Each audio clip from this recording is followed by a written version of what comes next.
Saya pernah dicium sama orang miskin yang akut, miskin betul. Itu tak ajarin, Anda ini lebih hebat ketimbang orang-orang kaya. Misalnya gini, misalnya ada komunitas rektor atau kiai besar. Saya ini kata orang banyak termasuk kiai besar. Mungkin kalau pinjam uang itu karena mau beli mobil, aksesoris mobil, karena kita kiai top, atau rektor, atau orang-orang top. Kalau sesama orang miskin itu pinjem-pinjemannya itu urusan beras, itu urusan nyawa. Keren mana? Menyelamatkan nyawa sama aksesoris mobil. Nyawa. Jadi pahala kamu pasti lebih besar. Itu senengnya jadi orang miskin terus keterusan sampai sekarang. Itu. Ya coba kalau menteri sama menteri, rektor sama rektor, kira-kira pinjamannya apa Pak Arso? Kan kalau mau beli mobil atau mau umroh VIP, pokoknya yang keren-keren. Kalau orang miskin pinjam karena apa? Makan kan? Beras kan? Makanya kalau yang sedang miskin monggo lah kalau ingin teruskan. Maksud saya Islam itu seenak itu. Islam itu segampang itu. Sudahlah yang sedang miskin ya keren. Karena sekali sosial itu urusannya apa? Nyawa. Tapi kalau miskin semua ya Indonesia bisa tutup kan. Ya sudah yang kaya-kaya itu saya menyelamatkan Indonesia karena bayar pajak yang menjadikan Indonesia berjalan. Tapi ya dipakai yang benar. Nah, begitu seterusnya. Ada kiai miskin cerita ke kita. Terus enak jenengan alim, terus punya santri banyak, bisa ngajar di mana-mana. Saya bilang, hebat kamu. Dia hidup di daerah tertinggal. Itu yang diajarkan kan hanya tauhid. Kan nggak mungkin desa tertinggal baca fikih perbandingan madhab. Kan nggak mungkin. Kalau yang kayak Pak Fajar, Pak Sadali kan nggak mungkin. Fikih perbandingan apa? Madhab. Menyorot madhab dunia. Kayak engke-engke itu kan nggak benar. Tapi pertanyaannya, yang menyelamatkan masuk surga itu tauhid apa perbandingan madhab? Tauhid. Ini hanya mengajarkan fardu kifayah, sunat-sunat. Ini Anda mengajarkan fardu ain. Surganya dulu kamu. Oh terus senangnya jadi kayak gitu. Karena yang diajarkan apa? Tauhid. Sementara kita yang gaya-gaya ini, ajarkan perbandingan apa? Madhab, studi banding ke Al-Azhar kemana-mana. Ini enggak, tauhid. Dari orang nyembah pohon jadi nyembah Allah Ta'ala. Keren enggak? Keren. Jadi terus kiai desa sama saya senangnya bukan mereka, karena tak bela. Tapi ada yang agak kurang ajar, tanya saya. Kalau itu hebat, kenapa Gus gak mau jadi kiai desa? Waduh. Wah ya repot kalau pertanyaan. Terus tak jawab, kalau saya jadi kiai desa, kamu ngangsu ilmu dari mana coba? Ya dari jenengan, ya kalau sama gobloknya ada bisa. Ya sudah, Gus aja yang jadi kiai besar. Maksud saya, ya sudahlah kita begini seperti yang saya ajarkan di sini, saya sarankan supaya orang itu tahu. Nah, ini namanya diroyah, apa? Makanya kata Imam Ghazali itu kalau kamu ingin sopan gampang melihat anak kecil, wa aqallu minni dzamban, dia dosanya lebih kecil. Karena masih kecil kan, tentu secara dosa enggak banyak.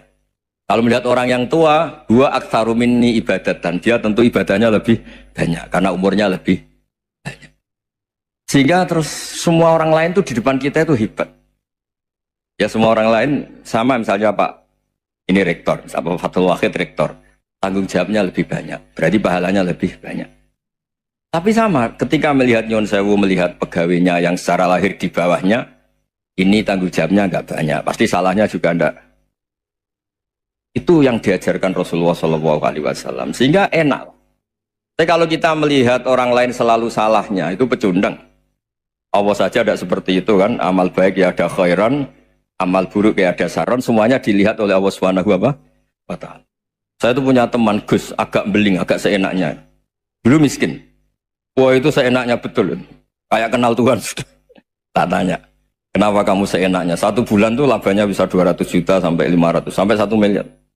Saya itu Gus, setelah duha itu perkembangannya bagus. Salah duha itu. Saya pernah miskin, kan kata apa? Ingkana rizki fisama, wa ingkana qalilan, ya kalau fisama fa'anzilu, terus wa ingkana qalilan fakasirhu, kalau sedikit perbanyak. Ini trennya sudah benar semua. Nah, wa ingkana ya haroman fatahirhu, kalau haram yang kau sucikan. Makanya saya seenaknya, kalau qalilan sudah fakasiru, paling trennya yang enggak benar juga fatahirhu kata. Dia yakin kalau yang enggak benar-benar sudah disucikan Allah, karena yang lain-lain sudah Dari miskin sudah kaya, qalilan sudah fakasiru. Paling yang haroman juga sudah fatahiru gitu. Tak tanya. Lah kamu kok tahu? Polanya sudah ada, Gus. Karena sang kamu sembrono sama Tuhan kok begitu kan? Tapi apapun itu seneng saya. Seneng saya sering salah teh. Makanya saya mohon yang sekarang miskin, sedang miskin itu ya ndak usah nyesal banget-banget. Kalau ingin kaya monggo lah, namanya orang juga ingin. Tapi Anda harus bangga. Sosial antar kalian adalah urusan nyawa dan itu pahalanya luar biasa. Supaya kita, nah yang kaya-kaya juga boleh GR lah karena pembayar pajak. Dan itu bisa menyelamatkan apa? Indonesia Raya. Begitu seterusnya. Itu yang diajarkan Nabi, antawadhu hatta la yabghiya ahadun ala ahadin. Kamu semua harus tawadhu sehingga antar kalian tidak saling tidak sopan, tidak saling liar, tidak saling mendolimi. Termasuk tadi sikap gak jelas tadi. Orang dolim yang sekarang dolim bisa saja tobat, yang sekarang soleh bisa saja nanti. Semuanya tuh mungkin. Kita diajari ya muqallibal qulub tsabbit qalbi ala dini. Jadi keliru kalau kita dalam banyak harus tegas, gak mesti. Al halalu bayyinun wal haramu bayyinun. Tapi ada wa bainahuma umurun mustabihat. Ada yang wilayahnya itu abu-abu. Misalnya ada perempuan cantik, misalnya contoh paling gampang. Kalau kamu ajari secara serius, kamu bisa saja tergoda jadi fitnah.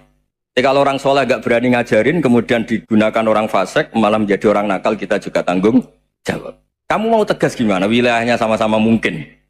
Wilayahnya sama-sama mungkin. Yang dekat pejabat mungkin terkontaminasi KKN. Tapi kalau pejabat gak dekati orang soleh, punya perilaku yang gak soleh, yang repot juga Indonesia kan?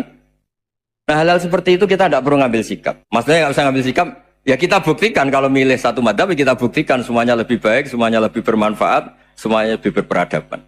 Karena nggak bisa dihindari wabena humain. Termasuk nyuwun sewu, saya mohon maaf sama mulai Pak Harso, Pak Lutfi sampai Pak Fathul Wahid. Saya ini termasuk kiai yang nggak suka dekat sama orang-orang top. Bukan karena hasud. Memang konstitusi kiai harus gitu, la tamuddanna ainaika. Kenal orang lebih tinggi itu kan resiko. Misalnya saya kiai desa, mungkin punya keri tua sudah seneng, punya kijang tua sudah seneng. Gara-gara kenal Pak Wahid naik Kempri, waduh kok saya kalah itu. Kenal orang itu kan resiko. Mungkin dosen-dosen sini kalau kenal saya di Rembang juga resiko. Di sini gak ada cium tangan, melihat saya dosen, wah gak enak jadi dosen. Jadi memang harus dibatasin.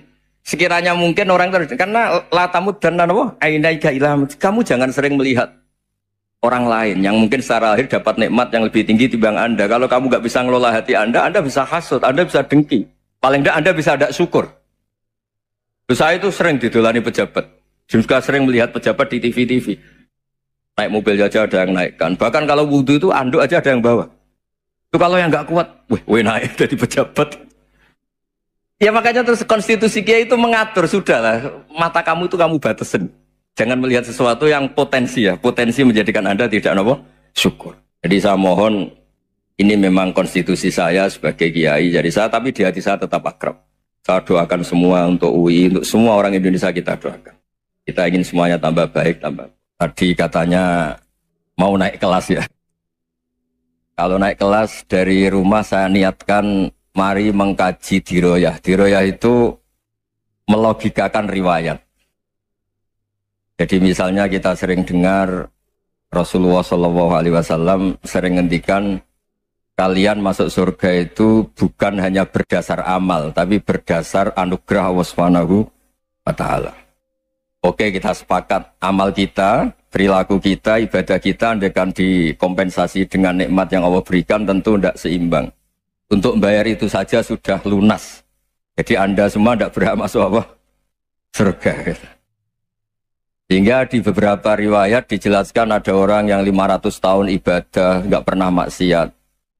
Ditanya sama Allah, kamu masuk surga karena apa? Karena ibadah saya ya Allah.